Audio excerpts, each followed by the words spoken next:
여러분 안녕하십니까? 코로나19 변이 바이러스 델타형이 최근에 확진 추세를 지배하는 상황에서 델타 플러스까지 등장했지만 한국에서는 아직 이 델타 플러스 사례는 확인되지 않았습니다. 정은경 청장은 지금 우리는 델타 변이의 초입에 있다면서 변이 바이러스에 대응하기 위해 접종을 완료해도 한 번 더 접종하는 걸 검토하고 있다고 밝혔습니다. 박윤수 기자가 보도합니다. 지난주 전 세계에서 발생한 코로나19 신규 환자는 252만 명으로 7주 연속 감소세를 이어갔습니다. 그러나 델타 변이 바이러스가 유행하고 있는 영국과 러시아는 확진자 수가 30% 이상 폭증했고 신규 환자 90% 이상이 델타 변이 감염자입니다. 델타 변이에 추가로 돌연 변이가 발생한 델타 플러스 변이까지 등장했는데 미국과 영국, 일본 등 11개 국가에서 보고됐습니다. 감염력을 좀 더 높이고 또 항체를 회피할 수 있는 그런 가능성이 있어서 좀 더 예의주시가 필요한 그런 상황으로 보고 있습니다. 지금까지 국내에서 확인된 델타 변이 감염자는 190명. 여기에 역학적 연관성이 있는 사례까지 합치면 256명이 델타 감염 범위에 들어가고 지역 감염 사례도 19건 보고됐습니다. 델타 플러스 감염 사례는 아직 없습니다. 방역 당국은 현 상황을 델타 변이 유입의 초기 단계로 규정하고 대책 마련에 나섰습니다. 일단 백신 면역 효과를 높이기 위해 2차 접종 이후 한 번 더 백신을 맞는 부스터샷 접종을 검토하겠다고 밝혔습니다. 또 1차와 2차에 종류가 다른 백신을 맞는 교차 접종도 변이 대응의 방법으로 염두에 두고 있습니다. 대응 역량이 높아진다는 그런 연구 결과들이 있기 때문에 교차 접종도 변이 바이러스에 대한 대응에 도움이 될 거라고 판단은 하고 있습니다. 방역 당국은 또 델타 변이 감염자가 주로 유입되는 국가를 방역 강화 국가로 지정해 변이 유입을 최대한 차단하고 국내 지역사회 전파로 확산되지 않도록 감시를 강화할 방침입니다. MBC 뉴스 박윤수입니다. 새로운 확진자는 이틀 연속 600명대입니다. 정부는 다시 증가세로 돌아선 건 아니고 이 정도면 통제 가능하다는 입장입니다. 또 새로운 거리두기도 예정대로 적용할 거라고 밝혔는데요. 그럼에도 여전히 우려스러운 게 사실입니다. 이어서 박진주 기자입니다. 경기도 성남시 분당의 한 영어학원. 지난 22일 학원 강사 한 명이 확진된 뒤 동료 강사와 학원생 등에게 연쇄 감염되며 이틀 만에 관련 확진자가 28명이 됐습니다. 22일 날 발생을 했어요. 가족도 있고 원생도 있고 교사도 있고 다 선제적으로 검사해서 알파 변이가 확인된 대전교회 집단 감염 사례는 확진자가 72명으로 늘었습니다. 전체 코로나19 신규 확진자는 610명으로 이틀 연속 600명대를 기록했습니다.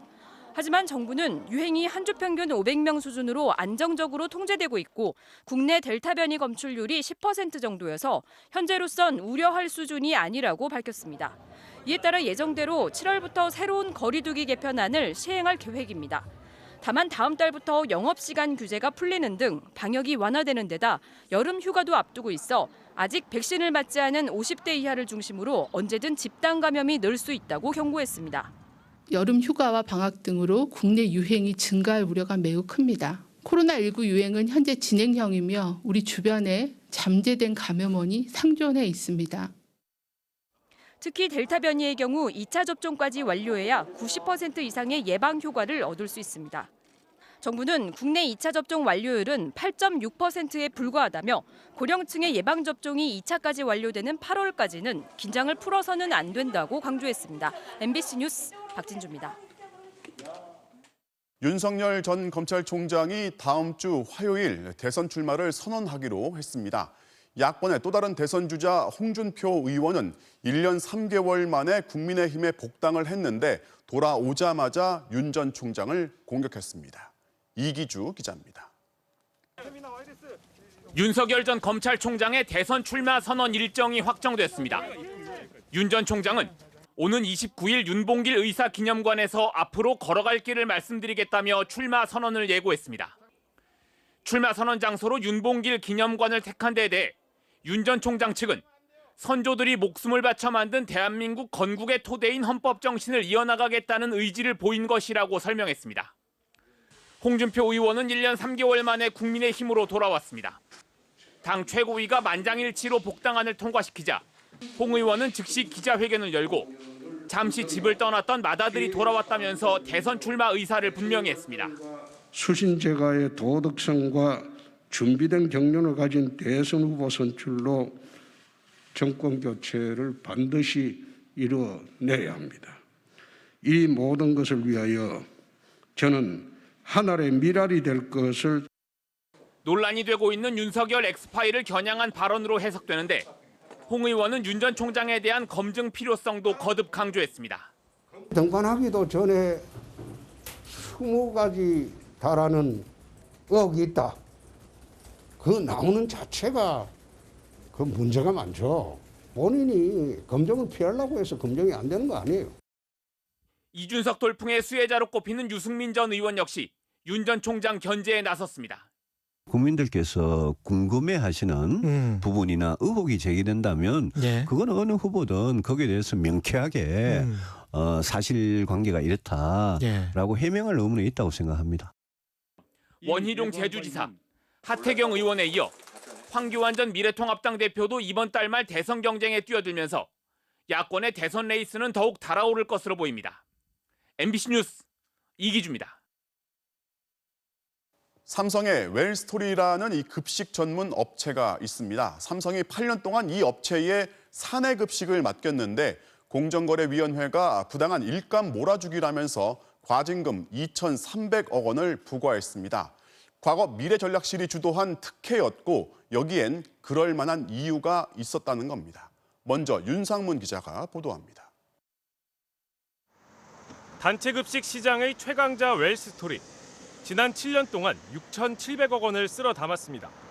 2등부터 12등까지 11개 업체의 이익을 다 합친 것보다도 훨씬 많습니다. 어떻게 이렇게 독보적인 1등이 됐을까? 비결은 실력이 아니라 그룹 차원의 전폭적 지원이었습니다. 웰스토리는 삼성물산이 100% 지분을 가진 자회사입니다. 삼성전자, 디스플레이, 전기, SDI는 구내식당 사업 100%를 웰스토리의 수의계약으로 몰아줬습니다. 계약 조건도 파격적이었습니다. 식재료비의 마진을 25% 보장해줬고 매년 물가가 오른 만큼 꼬박꼬박 단가도 올려줬습니다. 여기다 인건비의 15%를 수수료로 또 얹어줬습니다. 파격적 특혜였습니다. 그 결과 웰스토리는 업계 평균의 5배나 되는 15%의 영업이익률을 기록했습니다. 이렇게 벌어들인 자금력을 무기로 외부 사업을 수주할 때는 이익률 0%, 마이너스 3% 같은 낮은 단가를 제시했습니다. 다른 업체들과 공정한 경쟁은 애초에 불가능했던 겁니다. 단체급식 경쟁 입찰에서 현재 유리한 거래 조건을 제시함으로써 독립급식업체의 생존을 위협하였습니다. 이런 특혜 지원은 미래전략실이 주도했습니다. 우선 미전실은 이런 특혜 지원을 절대 바꾸지 말라고 계열사들에 지시했습니다. 실제로 삼성전자는 2014년과 17년, 18년 세 차례에 걸쳐 구내식당 경쟁 입찰을 시도했습니다. 하지만 그때마다 미래전략실 전무 그리고 미전실 출신 인사팀장 등이 막았습니다. 너무 큰 파장이 예상된다는 이유였습니다. 무슨 파장이었을까? 사실상 이재용 일가의 회사인 웰스토리에게 자신들의 사내급식 물량을 100% 몰아주고 공정위는 삼성전자와 웰스토리 등 5개 회사에 부당 지원으로는 역대 최대인 과징금 2,300억 원을 부과했습니다. 또 삼성전자 법인과 최지성 전 미래전략실장을 검찰에 고발하기로 했습니다. MBC 뉴스 윤상문입니다. 웰스토리가 삼성 직원들 급식으로 번 수익은 결국 총수 일가의 돈줄이 됐다는 게 공정위의 판단입니다. 여기에 미래전략실이 나선 이유가 있었는데 바로 이재용 부회장의 경영권 승계를 돕기 위해서였다는 겁니다. 이어서 이남호 기자입니다. 삼성 웰스토리는 에버랜드 식품사업부로 출발해 2013년 자회사가 됐습니다. 에버랜드는 이재용 부회장 경영권 승계의 핵심 회사입니다. 합병을 거쳐 제일모직 그리고 지금의 삼성물산이 됐는데 물산은 지금도 삼성 경영권의 핵심 회사입니다. 웰스토리는 그냥 평범한 급식업체는 아니었던 겁니다. 2015년 7월 제일모직과 삼성물산이 합병합니다. 이 합병을 통해 삼성물산 지분이 전혀 없던 이재용 부회장은 단숨에 16.5%를 가진 최대 주주로 올라섰습니다. 그 결과 삼성그룹 전체를 지배할 수 있게 됐습니다. 합병 직후 삼성물산 영업이익은 74%가 웰스토리에서 나올 정도로 웰스토리는 핵심 회사였습니다. 당시 삼성은 합병에 불만을 품은 주주들을 달래기 위해 배당을 많이 해주겠다고 약속합니다. 합병에서는 배당 성향 30% 수준을 지향하며 이 배당금은 어디서 나왔을까? 웰스토리가 중요한 역할을 했습니다. 2015년 합병 직후부터 4년간 웰스토리는 2,600억 원을 삼성물산에 배당금으로 넘겨줬습니다. 특히 2017년에는 번 돈보다 많이 배당하기도 했습니다. 삼성물산이 같은 기간 주주들에게 배당한 돈이 8,300억 원이니까 3분의 1 정도가 웰스토리에서 나온 셈입니다. 그리고 이 배당금은 31%의 지분을 가진 이재용 부회장 일가족도 함께 챙겼습니다. 공정위는 그래서 웰스토리가 이재용 부회장 일가족의 확실한 캐시카우, 그러니까 돈줄이었다고 판단했습니다. 총수 일가의 지분율이 31.58%입니다. 삼성물산이 가져간 배당금 중에 이제 이 정도의 비율로 다시 또 총수 일가로 귀속됐다고 보시면. 하지만 공정위는 총수 일가가 직접 개입하는 적은 찾지 못했다며 고발 대상에서 제외했습니다. 삼성전자는 당시 경영진은 최상의 식사를 제공하라고 지시했을 뿐인데 공정위가 복리후생을 위한 경영활동을 부당 지원으로 호도했다고 반박했습니다. 또 행정소송을 제기하고 법적 절차를 밟겠다고 밝혔습니다. MBC 뉴스 이남호입니다. 수술실에 CCTV를 설치하는 법안이 국회 문턱을 넘지 못한 가운데 김부겸 국무총리가 수술실 내부 설치가 어렵다는 입장을 밝혀서 논란이 일고 있습니다. 의사들이 완강히 반대한다면서 일단 입구에 설치하자는 건데요.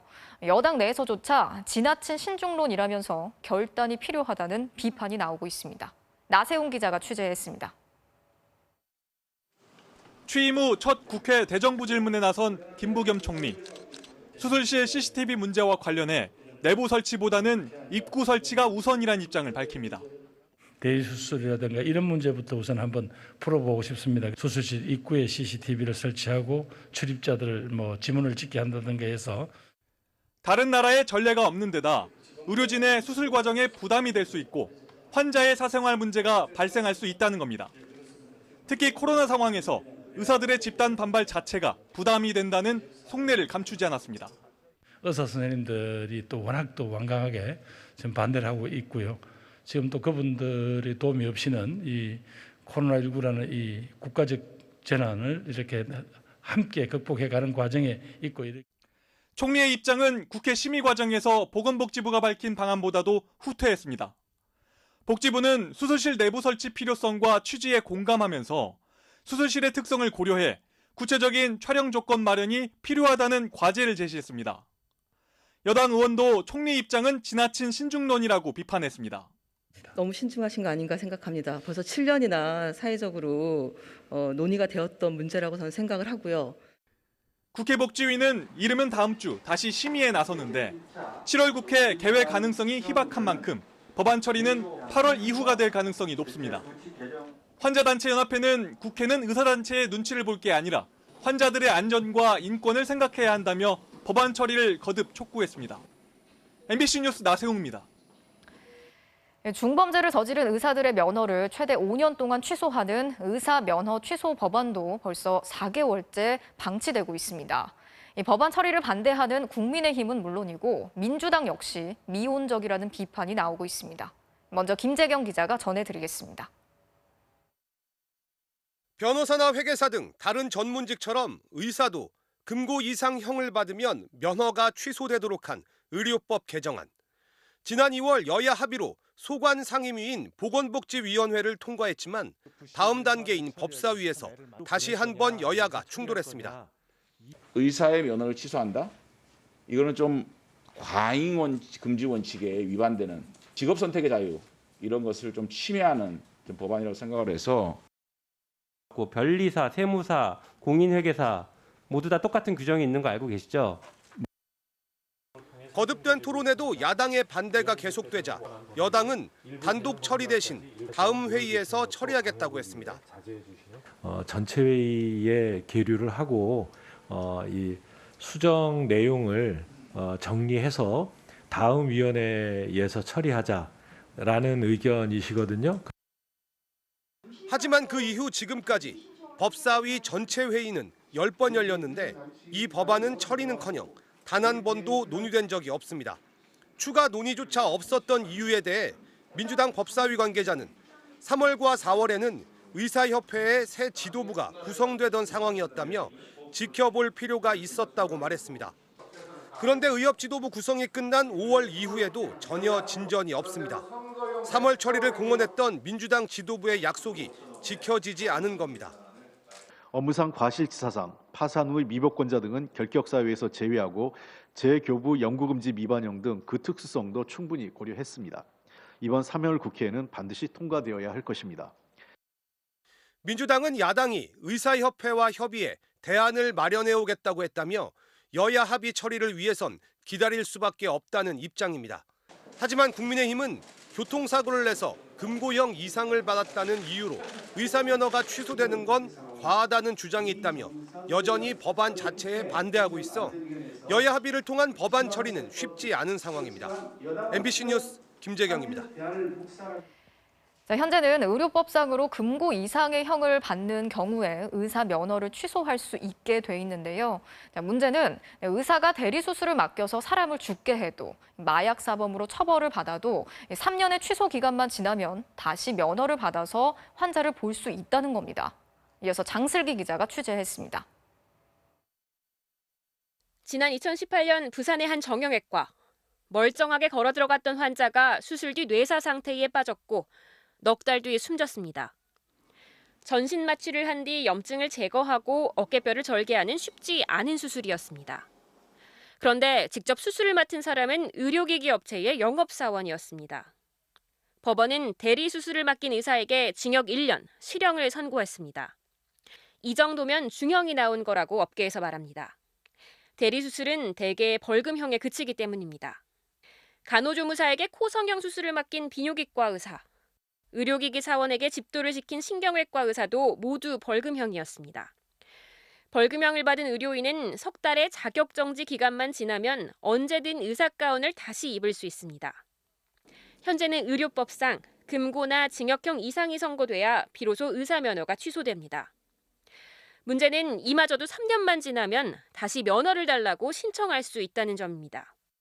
최근 5년간 의사면허를 재교부해달라고 신청한 의료인 95명 가운데 88명은 면허를 재발급받았던 것으로 확인됐습니다. 의사면허증을 남에게 빌려준 의사, 제약업체로부터 검은 돈을 받았던 의사도 복귀에 문제가 없었습니다. 심지어 마약을 상습 복용하다 처벌받은 의료인마저 의료 현장에 돌아왔습니다. 뚜렷하게 잘못을 뉘우치고 있다고 심의위원회에서 인정하면 면허를 다시 돌려받는 겁니다. 심의위원 7명 가운데 과반인 4명이 동의하면 끝입니다. 증명하기 어렵잖아요. 반성을 했는지 안 했는지. 그 개전 의정을 심사하는 게 굉장히 지금 실무상 생략되어 있어요. 면허를 취소당했던 의료인들이 다시 면허를 받기까지 걸린 시간은 평균 3년 4개월.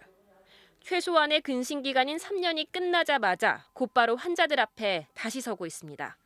MBC 뉴스 장슬기입니다. 경기도 시흥의 한 아파트에서 두 딸이 60대 부모의 시신과 함께 살고 있던 사실이 확인돼 경찰이 수사에 나섰다는 소식을 전해드렸죠. 이 가족은 퇴직한 아버지 연금으로 어렵게 생활을 하면서 1년 넘게 관리비조차 밀려왔던 것으로 확인됐습니다. 이미 3주 전부터 악취가 난다는 주민들의 민원도 있었습니다. 정혜인 기자가 취재했습니다. 60대 부부가 숨진 채 발견된 경기도 시흥의 아파트. 이미 3주 전인 지난 1일, 이 집에서 이상한 냄새가 난다는 민원이 아파트 측에 접수됐습니다. 관계자가 확인하러 찾아갔더니 자매 중 동생이 문을 살짝만 열고 아무 문제가 없다고 둘러댔습니다. 전에 냄새가 난다 그래가지고 장독대를 치워서 냄새가 났었는데 지금은 안 난다. 시신을 처음 발견한 경매 집행관은 집에 들어서자 이미 시신이 부패해 냄새가 심했다고 합니다.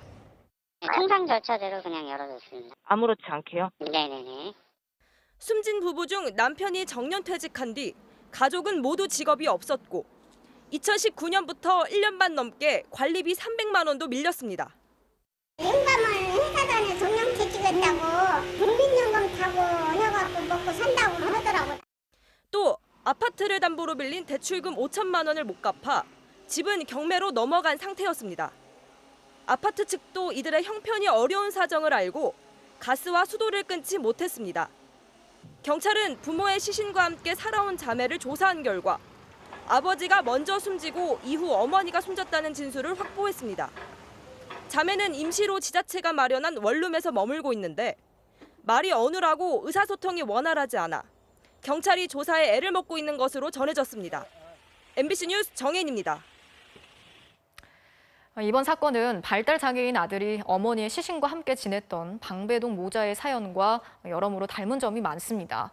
당시에도 세상은 충격에 빠졌고 찾아가는 복지를 하겠다면서 떠들썩했지만 결국 그때뿐이었습니다. 자, 왜 같은 문제가 이렇게 계속 반복되는 건지 이어서 손하늘 기자가 취재했습니다. 엄마가 5월 3일에 돌아가셨어요. 엄마의 시신을 집에 그대로 둔 채 반년 가까이 노숙하던 발달장애인 아들. 어머니는 천국에 계시다고 어머니 몸은 거기 그대로 계세요라고 하셨어요.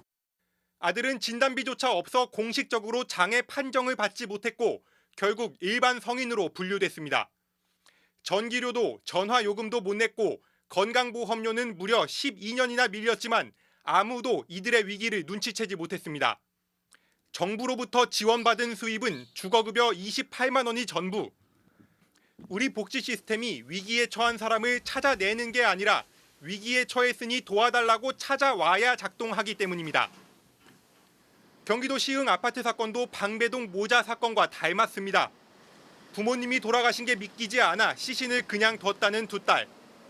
의사소통이 쉽지 않아 장애가 의심되지만 정식 장애 등급은 없었습니다. 이들이 복지 서비스를 신청하지 않았다는 이유로 이번에도 이들은 일반 가구로 분류됐습니다. 네, 신청을 하셨다면 저희가 이렇게 조사를 해가지고 그 기준에 적합하면은 책정을 해서 이렇게 나가거나 했었을 텐데 신청을 하신 적도 없으셨기 때문에 뭐 탈락을 할 것도 없었죠.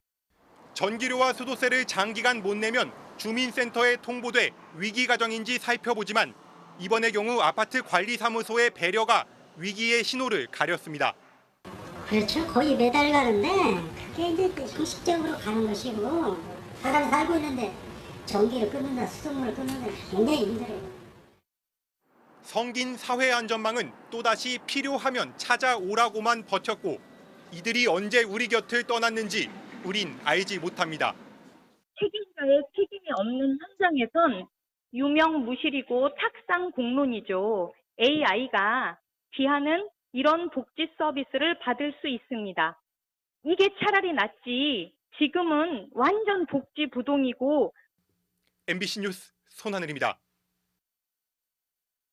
더불어민주당 양향자 의원의 광주 지역구 사무실에서 특보로 일했던 양 의원의 친척이 회계 담당 여직원을 상습 성추행한 의혹이 제기됐습니다. 양 의원은 이 사실을 안 지 열흘 만인 오늘 가해자를 경찰에 고발했고 뒤늦게 사과했습니다. 최경재 기자가 전해드리겠습니다. 더불어민주당 양향자 의원의 광주 지역 사무실. 현관문은 굳게 잠겨 있고 사무실 안 조명은 모두 꺼져 있습니다. 양 의원의 사촌 동생인 박모 씨는 여기서 회계 담당 특보로 일하면서 수개월 동안 여직원을 상습 성추행하는 등 성폭력을 저지른 의혹을 받고 있습니다. 최근 언론 보도를 통해 이런 사실이 알려지자 민주당은 양 의원이 지난 14일 윤호중 원내대표에게 보고했고 이틀 뒤 광주시당이 진상조사에 착수했다고 설명했습니다. 양 의원은 해당 사건을 알게 된 지 열흘 만인 오늘 모든 책임은 자신에게 있고 평생 사죄하겠다고 사과했습니다. 그러면서 해당 사건을 경찰에 수사 의뢰했다고 밝혔습니다. 늑장 대응이라는 지적과 함께 2차 가해 논란도 제기됐습니다.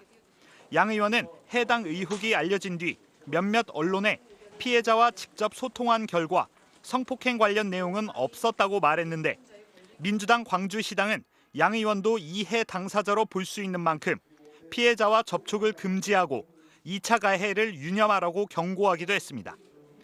민주당 지도부가 해당 의혹을 보고받고 이틀 뒤에야 진상조사를 지시한 점도 논란입니다. 조치가 어느 정도 취해진 걸로 판단을 했는데 다음 날 얘기를 들어보니까 좀 그렇지 않은 면이 있다고 그래서. 성폭력 사건의 무관용 원칙을 강조해온 민주당은 진상조사 결과가 나오는 대로 성폭력 가해자는 물론 양 의원에 대한 징계 수위를 결정할 방침입니다. MBC 뉴스 최경재입니다. 특정 종교가 아니라 전쟁에 반대하고 평화를 지향하는 신념에 따라 군대 가는 걸 거부한 남성에게 대법원이 처음으로 무죄를 선고했습니다. 10년 넘게 전쟁 반대 운동을 벌여왔고 36개월 동안 대체 복무를 하겠다는 입장이라면 그 신념에 실체가 있다는 겁니다. 곽동건 기자가 보도합니다. 32살 시우 씨는 지난 2017년 종교적 정치적 신념을 내세워 군입대를 거부했다 재판에 넘겨졌습니다. 이듬해 1심 법원은 병역법 위반 혐의에 징역 1년 6개월의 실형을 선고했습니다. 하지만 2심에선 무죄로 뒤집혔습니다. 내면 깊이 자리 잡힌 진실한 신념에 따른 정당한 입대 거부 사유가 인정된다는 겁니다. 대학 시절부터 선교단체 활동을 하며 팔레스타인 침공과 해군기지 반대 등 반전 집회에 꾸준히 참여했고 비폭력 관련 저술과 토론회 활동 등에 열성적이었다는 점 등이 인정됐습니다. 당장 감옥에 갈 게 뻔하더라도 수년간 비폭력 반전 운동을 해온 입장에서 차마 총을 들 순 없다는 주장이 받아들여진 겁니다. 대법원도 오늘 무죄 판결을 확정했습니다. 종교적 이유만이 아닌 정치적 신념을 주된 근거로 현역 입대를 거부한 사람에게 무죄가 확정된 건 처음입니다. 2018년 판례 변경 이후에 3년 가까운 된 시간 동안 여호와의 증인 이외의 다른 사람들도 무죄 판결을 받을 수 있다는 게 법원을 통해서 확인됐던 시점이라고 봅니다. 시우 씨가 3번의 재판을 받은 4년 동안 양심적 병역 거부를 둘러싼 사회적 합의도 큰 진전을 이뤘습니다. 2018년 헌법재판소는 양심적 병역 거부자에게 대체 복무 기회를 주지 않는 건 헌법에 어긋난다고 결정했고 같은 해 대법원도 종교적 신념으로 병역을 거부한 사람에게 사상 처음 무죄를 선고했습니다. 지난해부터는 이들을 위한 대체 복무 제도가 시행되고 있습니다. 대체역으로 편입되면 현역 군복무 기간의 2배인 36개월간 교도소 같은 교정시설에서 합숙 근무하며 병역을 대신합니다. 시우 씨도 정부의 심사를 통과하면 본인의 희망대로 대체 복무를 하게 될 전망입니다. MBC 뉴스 곽동건입니다. 내년도 최저임금을 결정하기 위한 노동계와 경영계 협상이 시작됐습니다. 노동계는 올해보다 20% 이상 오른 1시간에 1,800원을 제시했는데 경영계는 아예 인상 자체를 반대하고 있다 보니 협상 과정에 상당한 진통이 예상됩니다. 김성현 기자입니다. 1년째 휴학 중인 대학생 성모 씨. 생활비 마련을 위해 편의점 아르바이트를 하고 있지만 한 달에 손에 쥐는 돈은 40만 원뿐입니다. 월세, 교통비, 통신비를 빼고 나면 남는 게 거의 없어 다음 학기 복학도 어려울 것 같다고 하소연했습니다. 월급날 가까워서는 당장 밥 먹을 돈도 조금 좀 부족한 그런 상황이 계속 반복이 되는 것 같아요. 자영업자들도 힘들긴 마찬가지. 20년째 고깃집을 운영 중인 김영희 씨는 코로나19 이후 손님이 절반 이상 급감해 매달 400만 원씩 적자를 보고 있습니다. 직원 못 두고 그냥 주인들이 해야 되는 거죠. 주인들이 직접 해도 힘들어요. 영세 자영업자들과 그곳에 고용된 노동자들이 모두 어려운 상황 속에 최저임금위원회가 열리고 있습니다. 노동계는 올해 최저임금 8,720원보다 약 24% 오른 1,800원을, 월 환산액으론 225만 7,200원을 요구안으로 제시했습니다. 독일, 호주, 프랑스도 최저임금 대폭 인상을 결정했습니다. 저임금 노동자들의 생활 안전망 구축을 위해서도 대폭 인상되어야 합니다. 경영계는 구체적인 액수를 제시하지 않았지만 동결이나 인하를 주장하며 노동계의 요구안에 반대 입장을 분명히 했습니다.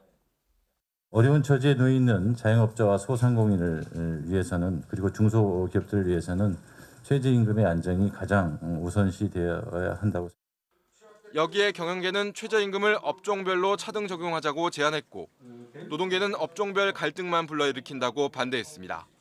양측의 입장이 맞서는 가운데 올해도 최저임금은 법정 시한인 6월 말을 넘겨 막판 표결로 결정될 가능성이 높아지고 있습니다. MBC 뉴스 김성현입니다. 미성년자를 유인해 성착취물을 만들고 유포한 혐의로 신상이 공개된 최찬욱이 오늘 처음으로 얼굴을 드러냈습니다. 호기심에 범행을 저질렀다면서 구해줘서 감사하다고 말하는 등 시종일관 당당한 태도를 보였습니다. 그런데 최찬욱이 알려진 것보다 훨씬 전인 대학생 때부터 아동을 성추행했다는 의혹이 제기됐습니다. 윤웅성 기자가 단독 취재했습니다. 모습을 드러낸 최찬욱은 담담한 표정으로 입을 열었습니다. 피해자분들께 일단 진심으로 죄송합니다. 선처를 바라는 게 아니고요. 실망시켜드려서 죄송합니다. 최 씨는 5년 전 SNS를 통해 성착취물을 우연히 접한 뒤 호기심에 범행을 시작하게 됐다며 스스로 마스크를 벗고 얼굴을 공개하기까지 했습니다. 저 같은 사람을 이렇게 존중해 주시는 분들이 계셔서 정말 감사합니다. 그런데 최 씨가 알려진 것보다 3년 앞선 지난 2013년에도 아동을 성추행했다는 의혹이 제기됐습니다. 최 씨는 당시 미국의 한 음대에서 유학 중이었는데 청소년 캠프에 참석했다가 현지의 남자아이를 추행했다는 소문이 같은 학교를 다니던 학생들 사이에 퍼졌다는 겁니다. 2013년 여름에 애틀란타에 청소년 캠프가 있어서 거기서 공연을 2주간 하고 이제 돌아오는 버스 안에서 일이 있었다고 들었어요. 당시 한인들 사이에선 최 씨가 억울해했고 인종차별을 당한 게 아니냐는 이야기까지 나왔지만 사건 직후 최 씨는 미국을 떠났습니다. 어린 남자 아이를 건드렸다고 하니까 피해자 어린애 말만 듣고 인종차별 아니냐, 이제 저희 입장에서는 도무지 이해가 안 가는 일이었으니까. 제보자는 하지만 최 씨의 신상이 공개되면서 당시 사건이 사실이었던 것 같다고 취재진에게 털어놨습니다. 최 씨가 범행을 시작한 것으로 알려진 2016년 이전에도 남자 아동을 대상으로 한 성범죄를 저질렀다는 의혹이 제기되면서 경찰의 수사 확대도 불가피할 것으로 보입니다. MBC 뉴스 윤웅성입니다. 수서 고속철도 SRT가 지난해 탈선 사고가 났던 사실을 숨기다가 뒤늦게 들통이 났습니다. 다친 사람이 없다고 허위 보고를 했는데 알고 보니까 차량이 크게 부서졌고 3명이나 다쳤습니다. 시운전을 하다 난 사고라는 이유로 공식 집계에서도 빠져서 SRT는 지난해 무사고 인증까지 받았습니다. 차주혁 기자가 단독 취재했습니다. 지난해 5월 2일 자정을 넘긴 새벽 시간, 광주광역시의 철도 차량 정비단에서 사고가 났습니다. 시운전하던 SRT 고속열차가 차단 시설을 들이받고 탈선했습니다. 열차 앞부분이 심하게 부서져 32억 원의 피해가 났고 1년이 넘도록 운행을 못하고 있습니다. 당시 SRT는 국토교통부에 다친 사람은 없다고 보고했습니다. 지금도 같은 대답입니다. 다친 사람 아무도 없으셨나요? 네, 괜찮았어요, 다. 아무도 안 다쳤고. 그러면 저희가 쉬쉬하는 게 아니고. 거짓말입니다. MBC가 입수한 자체 보고서. 사고 원인은 제한 속도를 시속 31km나 초과한 과속이었습니다. 그런데 한 명도 없다던 부상자가 3명이나 됩니다. 정비사 2명은 입원 치료까지 받았습니다. 힘들 정도로 다쳤죠. 입원은 2주 정도 했고요. 업무 병행 불감 이소견이 있어가지고 4주간 더 통원 치료를 했었죠. 국토부는 SRT의 허위 보고만 믿고 사고 조사도 하지 않았습니다. 게다가 당시 국토부 지침에 따라 시운전을 하다 난 사고라는 이유로 공식 사고로 집계되지도 않았습니다. SRT는 그 덕에 2020년 무사고를 기록했고 공기업 평가에서 B등급을 받을 수 있었습니다. SRT는 2019년에는 건널목 사망사고와 역사 에스컬레이터 실족 사고를 냈고 경영평가 D등급을 받았습니다. 2년 연속 D등급을 받으면 기관장 해임 사유입니다. 국토부는 뒤늦게 부상자가 있었다는 철도경찰의 보고를 받고 나서야 SRT에 과징금 3억 6천만 원을 부과했습니다. 또 시운전을 하다 난 사고도 조사하도록 지침을 바꿨습니다.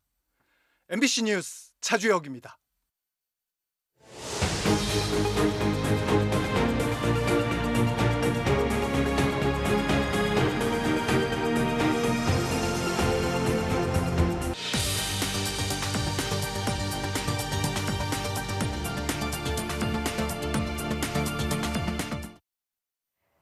최근 해양경찰에 최신 국산 헬기 한 대가 배치됐는데요. 시험 비행을 해봤더니 연료 탱크에 자꾸 물이 찼습니다.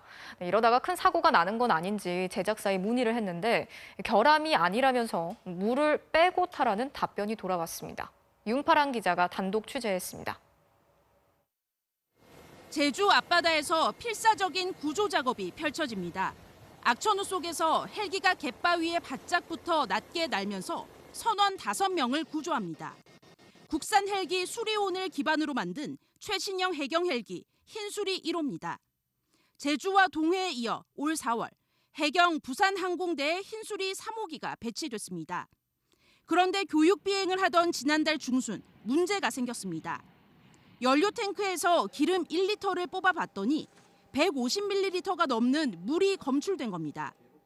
외부로 뚫린 연료 통기구를 막은 뒤 동체 세척을 한 다음 날이었습니다.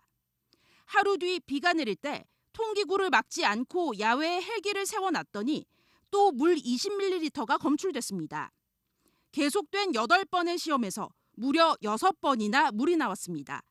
일어날 수 있는 모든 가능성을 열어놓고 조심을 하는 겁니다.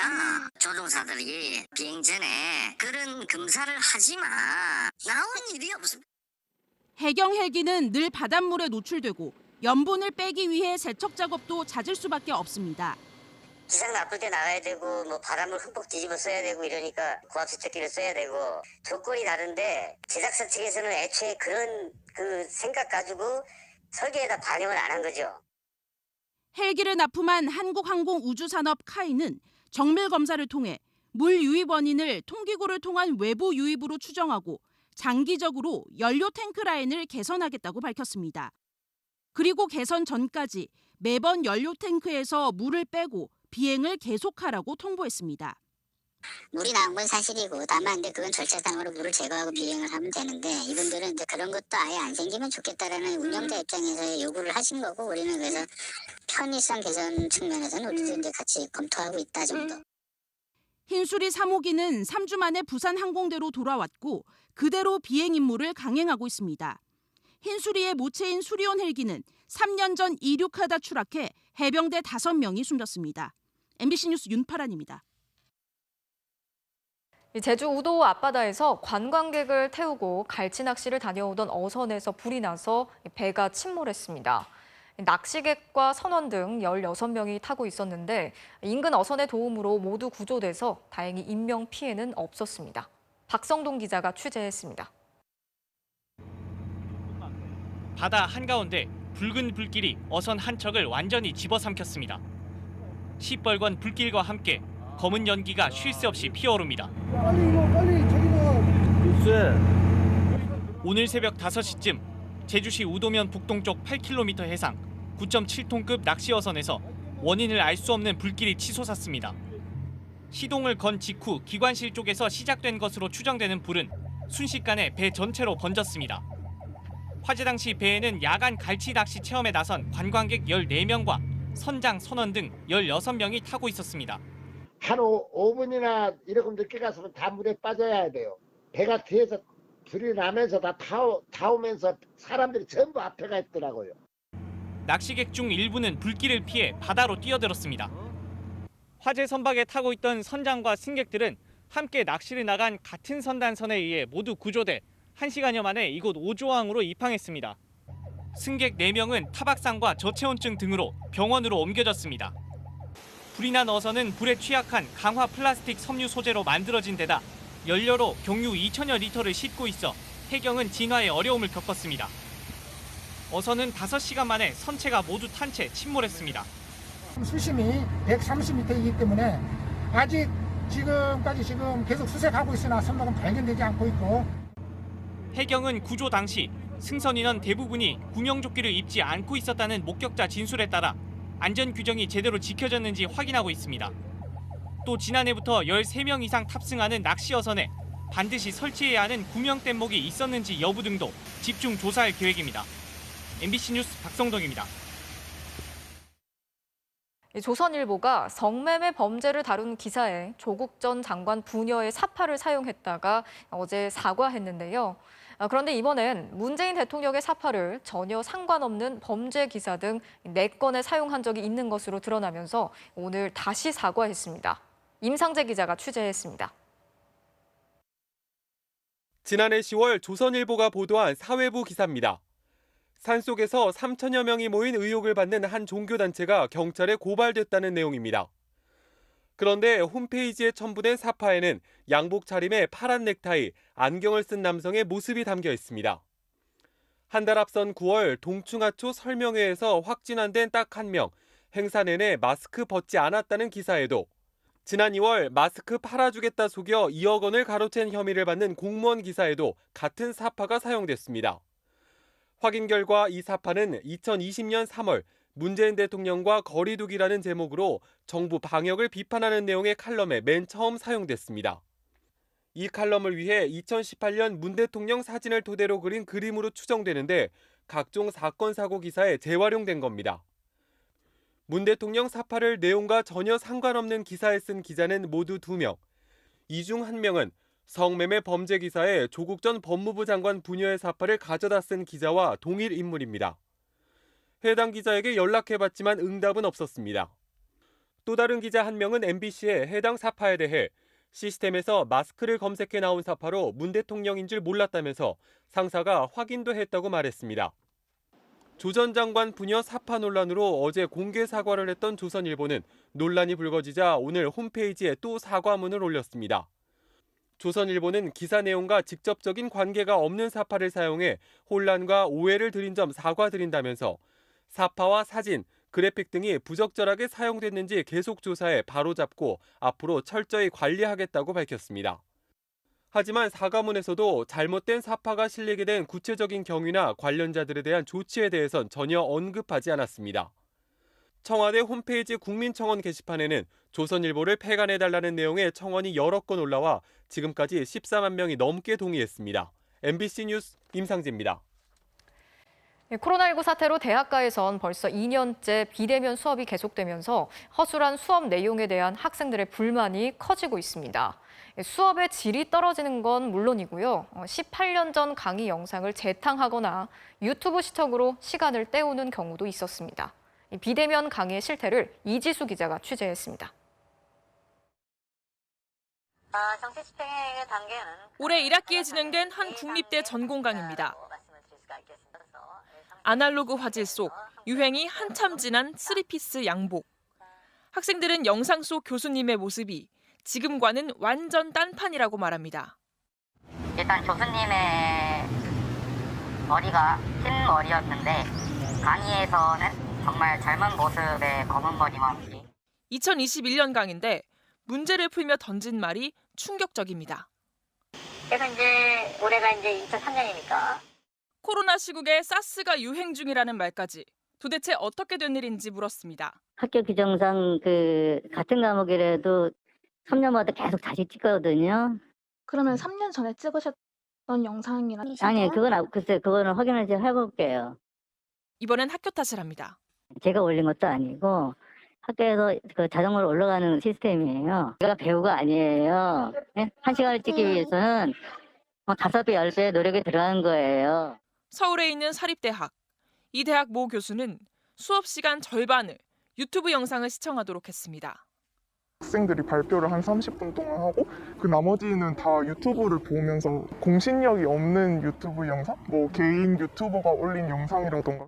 교수의 반응은 차가웠습니다. 그래서 저한테 뭘 어떻게 하라는 거예요? 이 교수는 통화를 마치자마자 게시판에 이런 일로 언론사에 제보하는 것은 수치스러운 일이라면서 인터뷰에 응한 학생들을 공개적으로 비판하는 글을 올렸습니다. 대학 등록금 평균 670만 원. 학생들의 만족도는 갈수록 떨어지고 있지만 올해도 4년제 대학 95%가 등록금을 한 푼도 깎지 않았습니다. 저 사람은 저렇게 앉아가지고 유튜브 틀면서 돈 버는데 우리 아빠는 6시에 일어나가지고 출근 준비해서 나가는데.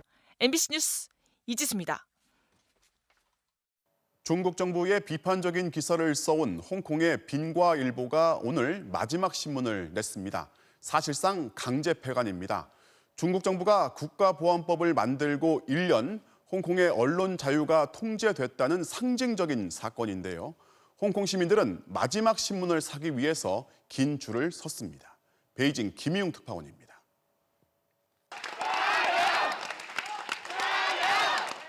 편집을 끝낸 사무실엔 박수 소리가 울렸습니다. 마지막 신문입니다. 完全係根本係今日係冇晒香港，我覺得係已經冇晒香港新聞自由啊！ 마지막 신문은 평소의 10배가 넘는 100만 부를 찍어냈습니다. 직원들 800명은 일자리를 잃게 됐습니다. 빗속의 신문사를 찾은 사람들은 빈과 일보의 마지막 밤을 함께했고 떠나는 기자들을 박수로 위로했습니다. 其實我對呢間公司好有感情嘅，因為我一畢業就已經喺度做。 가판대 앞에는 새벽부터 신문을 사러 온 시민들이 긴 줄을 늘어섰습니다. 即係雖然佢係一個冇咗嘅歷史啦，唔知會唔會翻嚟啦，咁但係我哋都要盡翻啲責任。 1995년 창간한 빈과 일보는 홍콩 민주화 시위를 적극 지지해온 대표적 반중국 매체입니다. 최근엔 보도 책임자들이 체포됐고 회사 자산이 동결되는 순환을 당하면서 사실상 강제 폐간됐습니다. 국가보안법 위반이란 혐의를 받아서였습니다. 홍콩 국가보안법이 통과된 직후인 지난해 7월 물대포를 맞고 나가 떨어지는 기자들, 바닥으로 뇌동댕이 쳐진 기자들의 모습은 달라진 홍콩 언론 상황을 적나라하게 보여줬습니다. It's worse than the worst scenario imagined. It's definitely a message that Hong Kong is totally.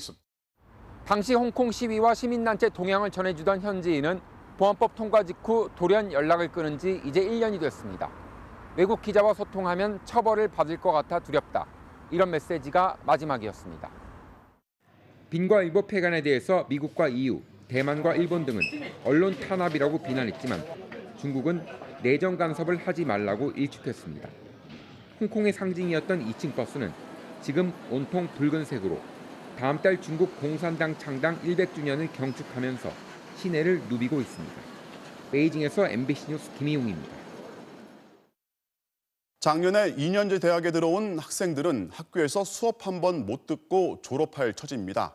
정부가 실험과 실습 비중이 큰 전문대는 올해 2학기 시작부터 또 전 국민의 70%가 접종을 마치는 9월 말 이후에는 모든 대학에 대면 강의를 허용하기로 했습니다. 정영훈 기자입니다. 서울의 한 전문대. 지난해부터 1년 넘게 모든 강의가 원격 수업으로 이루어지고 있습니다. 배에 복잡한 부품들이 하나하나 연결할 수 있는. 그러나 전체 수업 중 60% 이상인 실습과 실험은 방역 문제로 중단돼 깊이 있는 학습이 힘든 상태입니다. 특히 지난해 입학한 20학번들은 실험실 문턱조차 넘지 못하고 졸업할 처지입니다. 2년제 학과의 학생들의 경우는 대학생활도 못 해보고 바로 이제 사회로 나가야 하기 때문에. 하지만 오는 2학기부터 대학에서도 대면 수업이 단계적으로 확대됩니다. 우선 실험과 실습 수업 비중이 높은 전문대는 2학기 개강부터 전 국민 70%가 백신 접종을 완료하는 9월 말 이후에는 4년제 대학도 대면 수업이 가능해집니다. 대학의 수업과 수업 외의 모든 교육 활동에서 대면 방식을 확대하되 3분기 백신 접종이 완료되는 시점과 연계하여 단계적으로 확대해 나가겠습니다. 학내 방역도 강화됩니다. 강의실 좌석은 거리두기 1, 2단계에선 1칸을, 3, 4단계에서는 2칸을 띄어 앉아야 합니다. 성악과 연주 등 음악 수업은 반드시 칸막이를 설치해야 합니다. 외국인 유학생의 경우 입국 전을 포함해 모두 3차례에 걸쳐 코로나 검사를 받도록 하고 변이 바이러스가 유행하는 방역 강화 국가에서 온 유학생에게는 신규 비자 발급이 중단됩니다. 교육부는 9월 한 달간을 대학 방역 특별기간으로 정해 학내 다중이용시설 방역을 집중적으로 점검할 방침입니다. MBC 뉴스 정영훈입니다.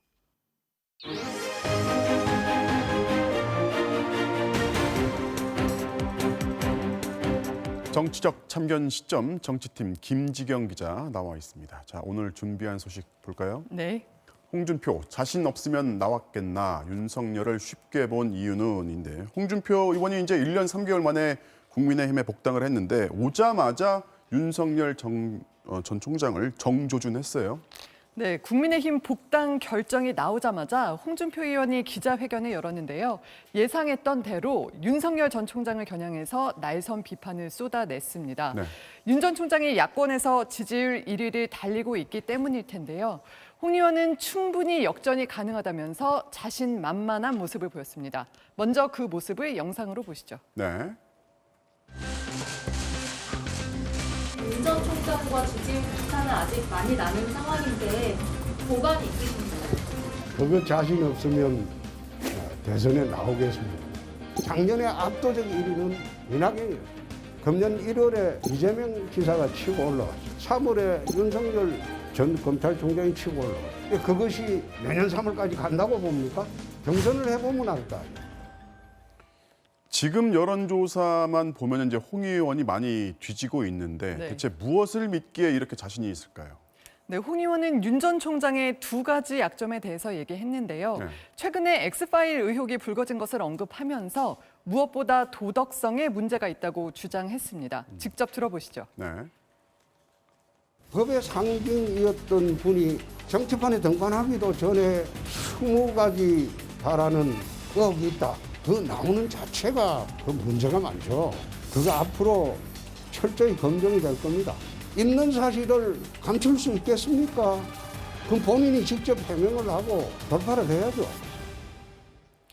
네, 또 야권에서 김대엽식 정치 공작이라고 방어하는 데 대해서는 그때도 정치 공작 이전에 이회창 후보의 두 아들이 병역 면제를 받은 사실 자체가 국민 감정상 문제가 된 거라고 강조했습니다. 뭐 이거를 이제 정치 공작이라고 반격을 해봐야 빠져나올 수가 없을 거다. 뭐 이런 얘기가 하나인 것 같고 나머지 하나의 약점은 뭐라고 합니까?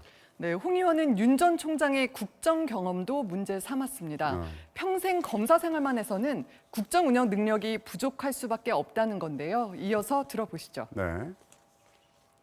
나라 통치하는데 검찰 수사는 1%도 안 됩니다. 나머지 99%는 검찰 수사하고는 아무 상관없는 거예요.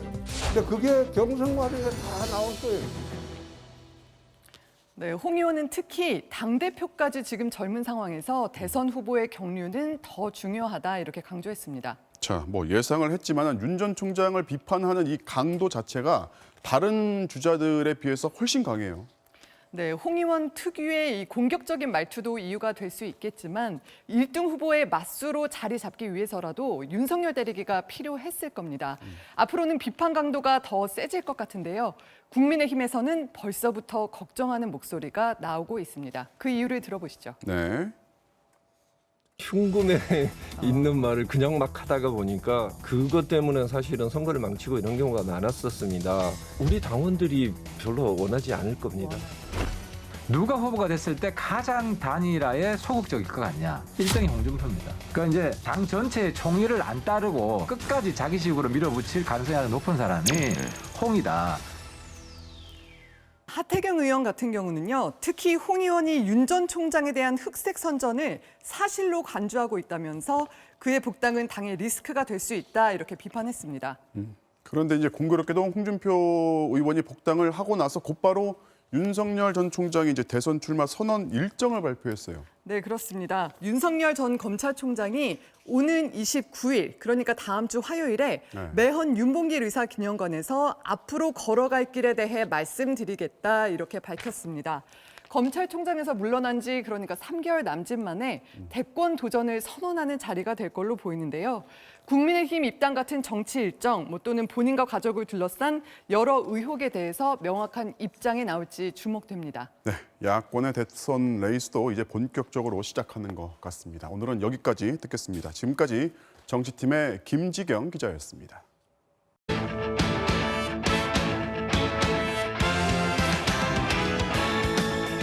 목요일 밤 스포츠 뉴스입니다. 혹독한 생존 경쟁을 펼치고 있는 올림픽 축구대표팀 훈련에서 늘 싱글벙글인 선수가 있습니다. 팀의 분위기 메이커이자 막내 형으로 불리는 이강인 선수입니다. 송기성 기자입니다. 가나와의 두 차례 평가전이 끝난 뒤 이강인은 처음 합류한 올림픽 대표팀에 강한 애착을 보였습니다. 감독님 축구가 너무 재밌는 것 같고 너무 분위기도 좋고 집에 안 가고 싶고 더 소집에 있고 싶고 막 그런 분위기여서 몸집은 더 키우고 머리 스타일도 깔끔하게 바꾼 이번 소집에는 첫날부터 막내형의 장난기가 발동했습니다.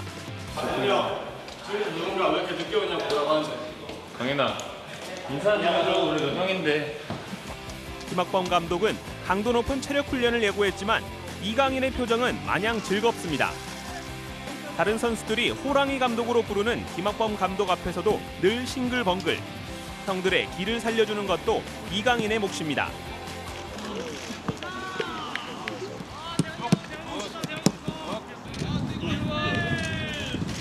하지만 모두가 동료이자 경쟁자인 만큼 축구와 끈이 풀린 것도 잊은 채 자신의 모든 것을 쏟아붓고 있습니다.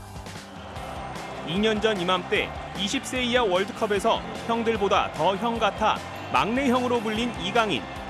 절대 후회하지 않고 형들도 안 아쉬워했으면 좋겠고 매우 자부심을 느껴도 된다고 생각해요. 김학범호의 풍부한 이선 자원들을 조율할 공격형 미드필더로 또 팀의 활력소로 훈련 분위기를 주도하고 있습니다. MBC 뉴스 송기성입니다. 프로농구 최고의 대세남 DB의 허웅 선수가 다음 시즌을 앞두고 근육남으로 변신했습니다. 이번엔 인기만큼 성적도 가져갈 수 있을까요? 손장훈 기자입니다. 프로농구 DB의 근력 측정 시간. 선수들이 벤치프레스 130kg에 도전합니다.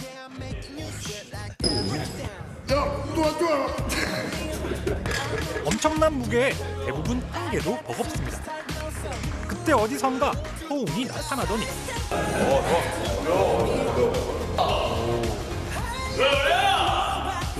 가볍게 5개를 성공하자 동료들의 박수가 쏟아집니다.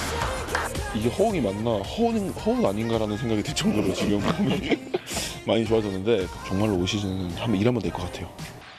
정교한 슈팅과 위력적인 속공을 겸비해 KBL 정상급 슈팅가드로 활약해온 허웅.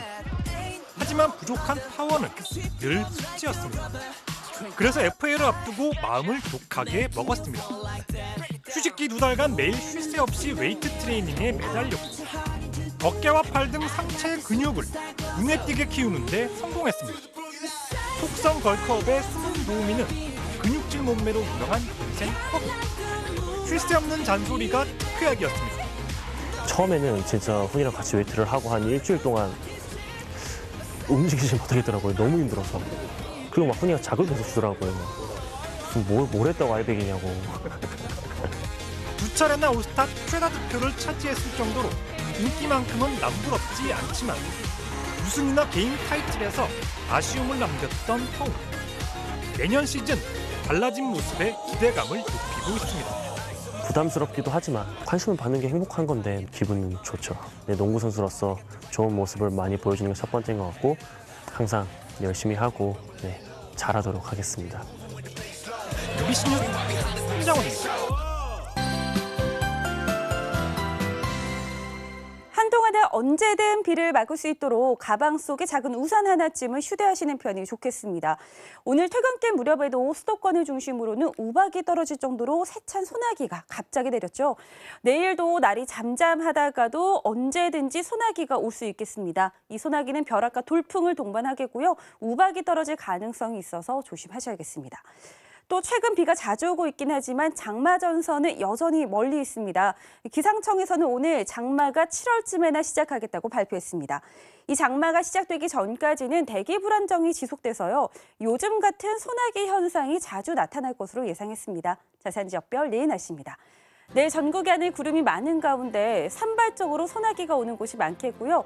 출근길 무렵에는 서해안 지방을 비롯한 중부 내륙을 중심으로 안개가 짙어지겠습니다. 조심히 이동하셔야겠습니다. 아침 최저 기온은 서울 20도, 대구 18도로 오늘과 비슷하거나 조금 높겠고요. 낮 최고 기온은 서울 28도, 춘천과 청주 29도까지 오르겠습니다. 다음 주에도 마치 구름만 많은 날씨로 예보가 되어 있긴 한데요. 하지만 여전히 국지적으로 소나기가 나타날 가능성이 높겠습니다. 날씨였습니다. 6월 24일 뉴스데스크 마치겠습니다. 오늘도 함께해 주신 여러분 고맙습니다.